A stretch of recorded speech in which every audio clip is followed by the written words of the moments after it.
तो डिस्कस ही कर रहे थे कि सुपर अगर पेरेंट क्लास के या चाइल्ड क्लास के या मल्टीपल हायरार्की के किसी भी क्लास के अंदर कंस्ट्रक्टर में यूज़ हो रहा है तो इसका मतलब ये होगा कि वो अपने डायरेक्ट पेरेंट के कंस्ट्रक्टर को एक्सेस करने के लिए यूज़ हुआ है, राइट। अगर सुपर कंस्ट्रक्टर के अंदर यूज़ नहीं हुआ सुपर कीवर्ड तो इसका मतलब ये है कि वो किसी भी पेरेंट क्लास के वेरिएबल को रेफर कर रहा है, ठीक है, किसी भी पेरेंट क्लास के फंक्शन को रेफर कर रहा है।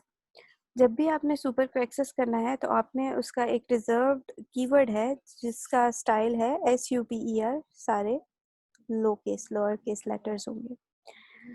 तो सुपर क्लास जो है वो हमेशा किस रेफरेंस के साथ यूज होती है, जैसे for example class box weight है तो क्लास बॉक्स वेट के अंदर 3 आर्गुमेंट्स हैं, डबल वेट, डबल हाइट और double depth. Double weight, width, height और डेप्थ। इस कंस्ट्रक्टर को देखें, class box weight extends box, class box weight extends box. इसके अंदर एक डिफरेंट आर्गुमेंट है जो कि वेट है, जबकि यहाँ पर बॉक्स वेट के अंदर सुपर WH और D जो यूज हुआ है ये किसके लिए यूज हुआ है, ये इसके वेट को एक्सेस करने के लिए यूज हुआ है, राइट।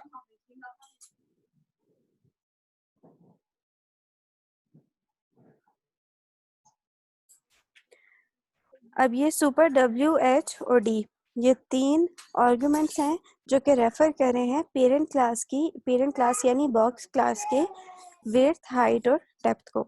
यहाँ पर एक डिफरेंट आर्गुमेंट है दैट इज वेट, और वेट जो है बॉक्स क्लास का अपना है। अब ये स्टेटमेंट जो है डायरेक्टली रिप्रेजेंट कर रही है पेरेंट क्लास के कंस्ट्रक्टर को।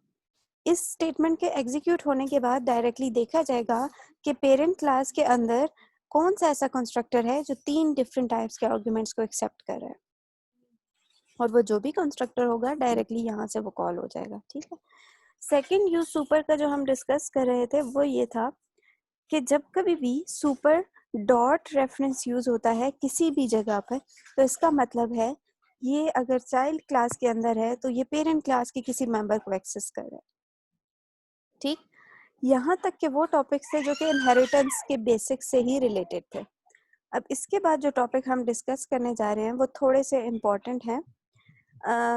एग्जाम्पल अगर हम देखें मल्टी लेवल हायरार्की की, तो मल्टी लेवल हायरार्की आपको पता क्या थी, किसी को अगर याद है तो मुझे बता दे मल्टी लेवल हायरार्की क्या होती है।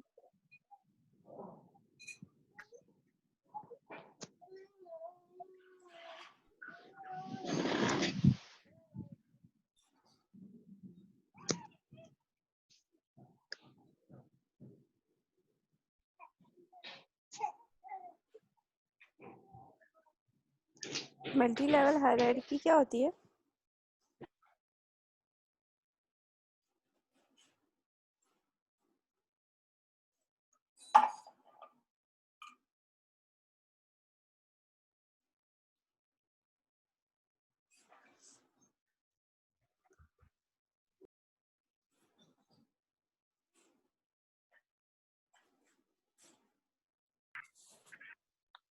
मैं रिपीट करती हूँ जो हमने स्टडी किया है कि कंस्ट्रक्टर्स किस ऑर्डर में कॉल होते हैं, कंस्ट्रक्टर्स कैसे कॉल होते हैं, ठीक है।